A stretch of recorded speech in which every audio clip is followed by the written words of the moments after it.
pour monter un club de jerkyball, il faut contacter une société privée qui va vous vendre des terrains pour monter un complexe privé. C'est aujourd'hui d'ailleurs toute la difficulté de ce sport, c'est que ça reste aujourd'hui un sport complètement privé par rapport au foot, où le foot justement on peut aller trouver des terrains de foot n'importe où et monter un club dans n'importe quelle mairie. On peut monter une assoce très facilement. Alors que là, à contrario, si on veut monter des cours, il faut appeler une société privée qui va vous vendre les cours pour pouvoir monter un complexe. Nous aujourd'hui, fédération sportive de foot à 2, de jerkyball, nous aujourd'hui nous sommes une association et nous gérons des associations. Mais ces associations, pour qu'elles vivent, pour qu'elles puissent venir s'entraîner, nous avons besoin de complexes privés. Et c'est là où il y a la différence. C'est-à-dire qu'aujourd'hui, Monsieur Denigo, Richard, a monté ce club et c'est une société, une vraie société qui fait tourner, etc. Donc toute la journée, il n'a que du jerkyball et il fait tourner son complexe qu'avec du jerkyball. C'est une vraie société. Et dans sa société, il accueille une ou plusieurs associations, puisque c'est le cas maintenant. Il accueille l'association de Lyon de jerkyball et l'Entente Rhône-Alpes. Et il accueille des associations pour qu'on puisse venir s'entraîner. C'est-à-dire qu'on a réussi, Richard a aussi fait des efforts financiers pour que nous puissions venir nous entraîner régulièrement sans que ça nous coûte non plus trop cher. En fait, au niveau associatif, dans les compétitions, aujourd'hui on a à peu près 300 licenciés. Donc on a 300 licenciés dans toute la France qui participent à différentes compétitions. Et notamment là, à la fin du mois, dans 15 jours, on a la Coupe de France qui va se jouer à Valenciennes. Voilà. En revanche, on compte à peu près à 200 000 le nombre de pratiquants de loisirs. Très bien. Des gens qui viennent jouer comme le cours juste derrière.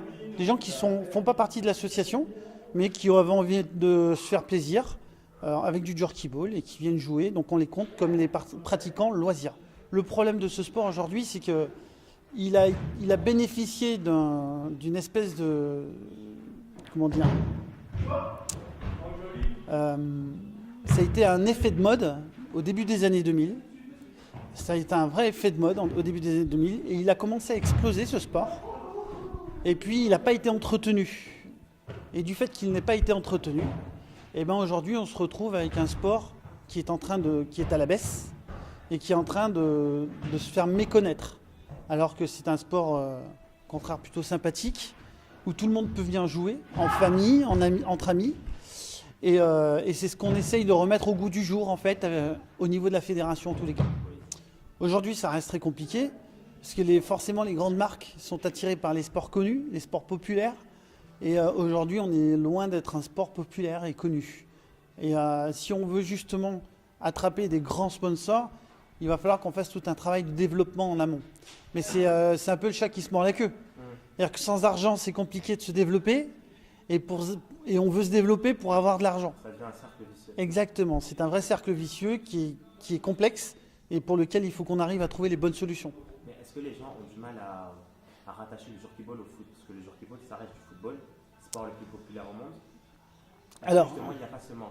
Il y a une appartenance, c'est-à-dire que les bases du sport, ça reste le foot, mine de rien.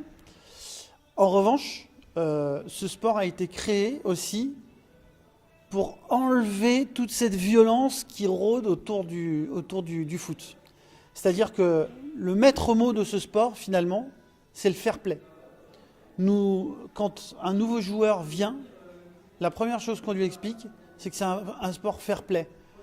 On est sur un terrain de sport, on doit maîtriser son corps, maîtriser son esprit et être fair play avec l'adversaire.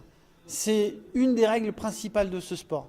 C'est ce qui en fait justement toute sa beauté, puisqu'on va pouvoir venir jouer au foot sans avoir les désagréments du football au final. Le foot à 2, il fait ses preuves à l'étranger, on peut le dire, enfin, plus ou moins.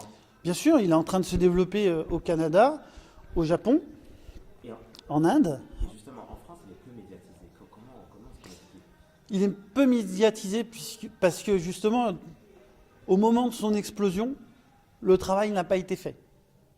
Le travail de communication, le travail de développement du sport n'a pas du tout été mis en place, n'a pas du tout été fait.